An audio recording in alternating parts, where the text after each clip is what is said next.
तो कैसे हो सारे फ्यूचर डॉक्टर्स। और ये वीडियो ऑन डिमांड है।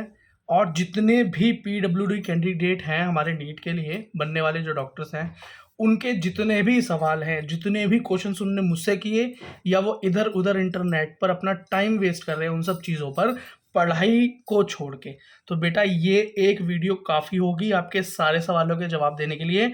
और जो बच्चे पहली बार इस वीडियो को देख रहे हैं बेटा, इसके बाद कुछ और देखने की ज़रूरत नहीं है। कुछ छूट जाए, अगर बाई चांस छूटेगा नहीं, तो बेटा नीचे कमेंट सेक्शन में आ जाना, प्रॉब्लम सॉल्व की जाएगी। ठीक ठीक है बेटा। देखो बेटा, पीडब्ल्यूडी कैंडिडेट्स को बेटा वैसे ही इग्नोर किया जाता है जैसे कि समाज में इग्नोर करते हैं, वैसे ही बेटा ऑनलाइन भी इग्नोर किया जाता है। इतने बड़े बड़े नीट के चैनल हैं बेटा यूट्यूब पर, लेकिन एक भी ऐसा चैनल नहीं है जो कि डेडिकेटेडली पीडब्ल्यूडी कैंडिडेट्स के लिए या तो रेगुलर वीडियोस डालता हो या उनकी गाइड करने के लिए, उनकी गाइडेंस के लिए कुछ काम करता हो। ऐसा कोई भी नहीं है। तो ये नहीं बोल रहा कि वो सब बेकार हैं बेटा, बस मैं ये बोलना चाहता हूँ कि हो सकता है ये मैसेज उन तक जाए और वो बेटा इस सेक्शन पे, पीडब्ल्यूडी सेक्शन पे आप जैसे बच्चों के ऊपर भी बेटा वो ध्यान दें, क्योंकि आप भी बेटा इस देश का भविष्य हैं। अगला देखो बेटा, अब इस वीडियो के अंदर बेटा मैं इस वीडियो को थोड़ा लेंथ लंबा होगा, तो बेटा इस वीडियो को प्लीज़ एंड तक देखना, बीच में स्किप मत करना, क्योंकि बाद में आप क्वेश्चंस जब पूछते हो एक्चुअली उसके जवाब मैं वीडियोस में दे ही चुका होता हूँ। बस होता क्या है कि आप वीडियो को पूरा देखते नहीं हैं, फिर वही सवाल पूछते हैं जिसका जवाब उस वीडियो में एक्चुअली है। तो मेरी रिक्वेस्ट है कि आप प्लीज़ बेटा इस वीडियो को एंड तक देखना, उसके बाद कुछ पूछना है तो पूछना। और एक और चीज़, अगर आपको मेरा, आपके भाई का ये छोटा सा एफर्ट अच्छा लगे, आपको लगे कि आपके लिए कुछ बेनिफिट है, तो इस वीडियो को बेटा वहाँ तक शेयर करना जिस बच्चे को इसकी एक्चुअली ज़रूरत है। और दूसरा बेटा, चैनल को सब्सक्राइब करना मत भूलना, क्योंकि मैं आपकी नीट की प्रिपरेशन भी और एजुकेशन से रिलेटेड वीडियोस बेटा डालता रहता हूँ, एनसीईआरटी बेस्ड, क्लास 9 से 8 से लेकर 12 तक की डालता रहता हूँ। ठीक है बेटा, जो शुरू करते हैं। तो बेटा सबसे पहली बात यह है कि पीडब्ल्यूडी कैंडिडेट जो होता है उस बच्चे के पास बेटा एक सर्टिफिकेट पहले ही होता है डिसेबिलिटी का। ठीक, अगर बेटा आपकी डिसेबिलिटी उस सर्टिफिकेट में 40% है, ठीक, तो उसके बाद ही आप एलिजिबल होते हैं नीट में पीडब्ल्यूडी कोटा के लिए। अगर नहीं है 40% से कम है, मतलब बेंचमार्क डिसेबिलिटी नहीं है, तो बेटा उस केस के अंदर आपको एडमिशन नहीं मिलेगा on the basis of PWD Kota.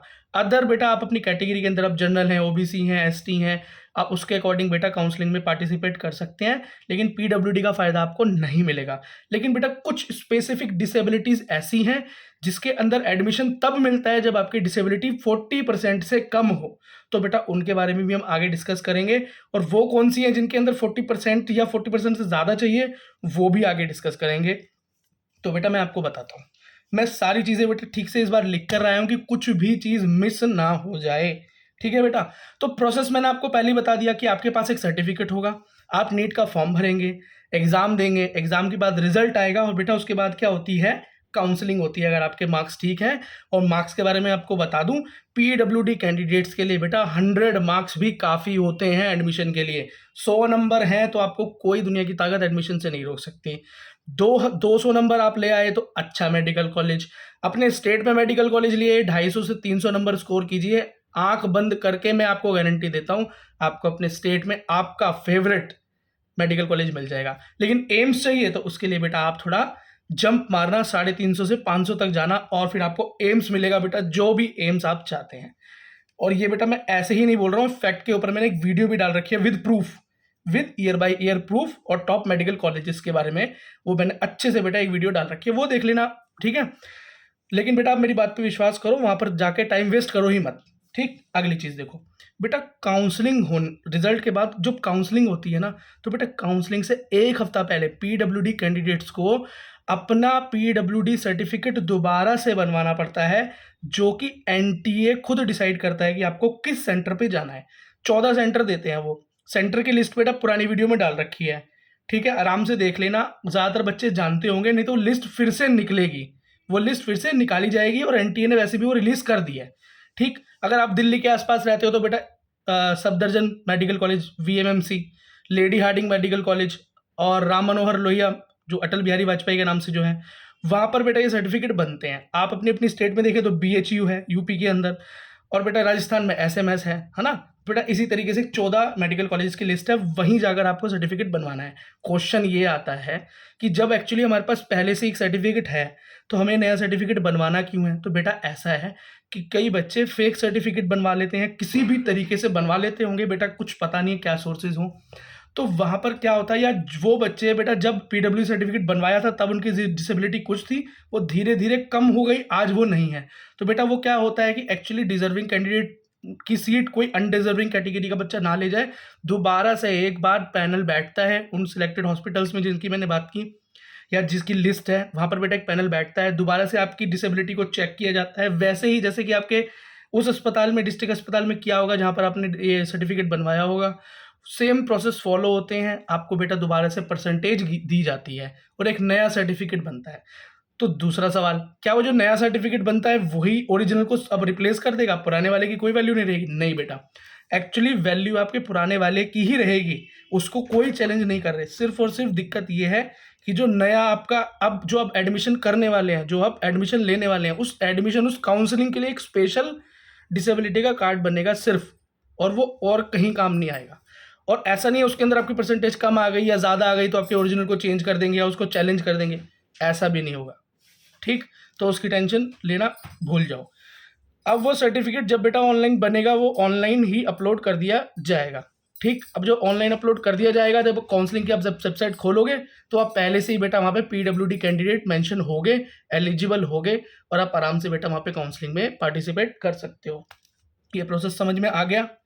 ठीक, तो वो बच्चे जो डर रहे हैं कि मेरा ओरिजिनल सर्टिफिकेट कहीं चैलेंज ना हो जाए, तो ऐसी कोई दिक्कत नहीं है और ऐसी कोई पावर बेटा उन डॉक्टर्स के हाथ में होती भी नहीं है। एक छोटी सी रिस्पॉन्सिबिलिटी है, नया सर्टिफिकेट बनाना होता है, सिर्फ ऑनलाइन अपलोड करना होता है और बस बात खत्म।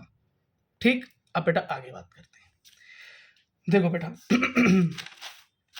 अब बेटा मैं बात करता हूँ उन डिसेबिलिटीज़ की जो कि एनटीए की वेबसाइट पर 2024 में अपडेट हुई हैं।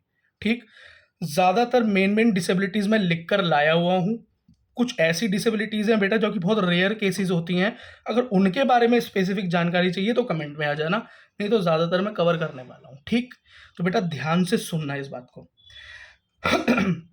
अगर बेटा आप अपनी डिसेबिलिटी के अंदर 40% नहीं कर पाते हैं, जो टेस्ट होगा आपका दोबारा से, वहाँ पर आप 40% नहीं आता या बेंचमार्क डिसेबिलिटी नहीं आती, तो ये मत सोचना कि एडमिशन नहीं होगा बेटा। वो आपको नॉर्मल काउंसलिंग में डाल देंगे और आप नॉर्मल काउंसलिंग के थ्रू अपने जनरल कोटा है या ओबीसी कोटा है या एसटी कोटा है उसके थ्रू बेटा आराम से एडमिशन ले सकते हैं। ठीक, तो ये मत सोचना कि वहाँ सर्टिफिकेट अगर कम का बन गया तो एडमिशन नहीं हो पाएगा। एडमिशन हो सकता है अगर मार्क्स ज़्यादा हैं तो, और नहीं है तो बेटा बस फिर वही कहानी खत्म है। फिर आप दोबारा से तैयारी करना, दोबारा अच्छे से मार्क्स लाना। ठीक है बेटा, यही हो जाएगा। बस हर चीज़ का बेटा एक हल होता है ना, दुनिया का एंड कहीं नहीं होता। ठीक है बेटा, अब देखो सबसे पहले डिसेबिलिटी जो है वो है लोकोमोटर डिसेबिलिटी। बेटा लोकोमोटर डिसेबिलिटी का मतलब है जब आपको चलने फिरने में दिक्कत हो, डिस्टेंस ट्रेवल करने में दिक्कत हो, परेशानी हो, वो लोकोमोटर डिसेबिलिटी कहलाती है। ठीक, 40% से कम है तो पीडब्ल्यूडी कोटा नहीं मिलेगा, नॉर्मल काउंसलिंग से जाना पड़ेगा। 40 होनी चाहिए, और 40 से कितनी होनी चाहिए? 80 होनी चाहिए। 80 से भी ज़्यादा हो गई तो भी नहीं मिलेगा। ठीक है, तो भी आपको कोटा नहीं मिलेगा। स्पेशल केस ये हो सकता है कि किसी चीज़ की मदद से, किसी डिवाइस की मदद से आपकी डिसेबिलिटी कम कर दी जाए, मतलब आप चल फिर पाएँ उसकी मदद से। ठीक है, और ज़्यादातर केसेस में होता भी है ये कि वो बच्चा बेटा 80% से ऊपर होने के बाद भी एमबीबीएस में एडमिशन लेने के लिए एलिजिबल कहला दिया जाता है बाय द डॉक्टर्स, क्योंकि बेटा वो कुछ ना कुछ ऐसी चीज़ मिल ही जाती है कि आप उसकी मदद से, उस डिवाइस की मदद से, बेटा बैसाखी हो गई, बहुत सारी ऐसी चीज़ें हैं, चेयर हो गई, उसकी मदद से आप चल फिर लेते हैं। ठीक, अगली चीज़ बेटा इसके अंदर, और जैसे किस वजह से ऐसा हो सकता है बेटा, आपकी हड्डियाँ टूट गई हों। ठीक, दूसरा आपको लेप्रोसी हुआ हो। लेप्रोसी का मतलब क्या है? आपको बेटा कोढ़ हुआ हो किसी मेरे भाई को, जिसको कोढ़ की वजह से चलने में दिक्कत आई हो। ठीक, लिम्स इस तरीके से डिफेक्ट हो गए हों, इफेक्ट हो गए कि वो चल ना पाए। दूसरी बेटा क्या है? Cerebral policy. इसका मतलब दिमाग में ही, सेरिब्रल के अंदर ऐसी प्रॉब्लम है कि आपके हाथ पैर सब कुछ ठीक होने के बाद दिक्कत होती है। दूसरा बेटा ड्वार्फिज्म, मतलब आप बौने हैं, बौने रह गए हैं, तो भी बेटा आप एलिजिबल हैं। ठीक है, डॉक्टर बन सकते हैं आप। ठीक है, अगला देखो मस्कुलर डिस्ट्रॉफी बेटा जिसके अंदर मसल्स जो हैं, जो हमारी मसल्स हैं वो ठीक से रिस्पॉन्स ही ना करें, ठीक है, जिसकी वजह से चलने में दिक्कत हो या टाइम लगे। अगला है बेटा एसिड विक्टिम्स, मतलब को लोकोमोटर डिसेबिलिटी हो गई हो तो एसिड विक्टिम भी इसके अंदर कोटा का फायदा ले सकते हैं। बेटा एक चीज बिल्कुल आराम से और प्यार से सुन लो, मेंशन की हुई है एनटीए ने बहुत अच्छी तरीके से 3-3 स्टार लगा के, क्या दोनों हाथ होने चाहिए और दोनों हाथों में परफेक्ट सेंसेशन भी होना चाहिए, मतलब आपको महसूस भी होना चाहिए। अगर ऐसा नहीं है, एक हाथ है एक नहीं है, एक में दिक्कत ज़्यादा है, चल नहीं पाता है, सेंसेशन नहीं पता चलती है, ताकत नहीं है एक हाथ के अंदर, तो बेटा वो आपको बिल्कुल भी अलाउ नहीं करेंगे, एमबीबीएस करने ही नहीं देंगे। आप जनरल कोटा से भी एमबीबीएस नहीं कर सकते। ठीक बेटा ये कड़वा है पर ये सच है, मुझे नहीं पता उन्होंने ऐसा क्यों किया, क्यों एक बच्चा एक हाथ, ठीक है, लेकिन ऐसा उन्होंने एक प्रोसीजर बनाया हुआ है तो बेटा वो फॉलो तो करना पड़ेगा, ठीक है। अच्छा बेटा नेक्स्ट देखो विजुअल इम्पेयरमेंट। अब बेटा नेक्स्ट है जिसमें देखने में दिक्कत हो, क्या हो, देखने में परेशानी हो, है ना। दो कंडीशन है इसमें, पहली ब्लाइंडनेस कि आप बेटा आपको दिखाई ही नहीं देता, ठीक, या बहुत कम दिखाई देता है तो उसको क्या बोलेंगे, लो विजन। क्या बोलेंगे बेटा, आपकी डिसेबिलिटी 40% से कम होनी चाहिए। क्या 40% से कम होनी चाहिए। अगर 40% से कम आपकी डिसेबिलिटी है, ठीक, किसमें, ब्लाइंडनेस में या लो विजन, 40% दिक्कत है तो बेटा आपको एडमिशन मिल जाएगा। और वो बच्चे जिनकी 40% से ज़्यादा है उनका क्या होगा, तो बेटा उनके लिए भी एक ऑप्शन है क्या, वो क्या करते हैं कि लेंस लगाकर, चश्मे लगाकर, डिवाइस लगाकर, कोई अगर आपकी देखने की क्षमता को थोड़ा भी बढ़ाया जा सकता है जिससे कि आपकी डिसेबिलिटी थोड़ी कम हो जाए तो भी आप बेटा एलिजिबल हो जाएंगे। तो इसके लिए आप किनसे मिलेंगे बेटा, किसी अच्छे आई डॉक्टर बढ़ा सके तो बेटा आप आराम से पास हो जाएंगे उस डिसेबिलिटी टेस्ट में और आपको एडमिशन बेटा एमबीबीएस में मिल जाएगा। अगला बेटा हियरिंग इम्पेयरमेंट, मतलब सुनने में दिक्कत। दो ही तरह की दिक्कत होती है, या तो बिल्कुल सुनाई ना देता हो या कम सुनाई देता हो। बेटा सीधी सी बात बोल रखी है एनटीए ने, 40% से कम होनी चाहिए। अगर 40% से ज़्यादा दिक्कत है तो क्या होगा, तो बेटा वही है, स्पेशल मशीन लगाकर, कोई एड लगाकर अगर आपकी सुनने की क्षमता को बढ़ाया जा सकता है तो बेटा आप एडमिशन ले सकते हैं, ठीक। अगली बात सुनिए, स्पीच एंड लैंग्वेज डिसेबिलिटी, मतलब बोलते हुए आपके शब्द या जीभ लड़खड़ाती है, टाइम लगता है बोलने में, तो बेटा वो भी एक डिसेबिलिटी होती है। वो भी कैसी होनी चाहिए, 40% से कम चाहिए, ठीक। अब बेटा इसे सुधारने का दूसरा तो कोई तरीका है नहीं, तो वो 40% से कम ही होनी चाहिए। और बेटा वैसे भी वो नॉर्मल कंडीशन में 40% या 40% से कम ही होती है। क्यों बेटा, लोग इतना भी नहीं हकलाते कि तोतला सेठ की तरह हो जाए, वो हेरा फेरी वाले की बोल तू तू तू तू ही करते रहे, वो साइड वाला आके बताए।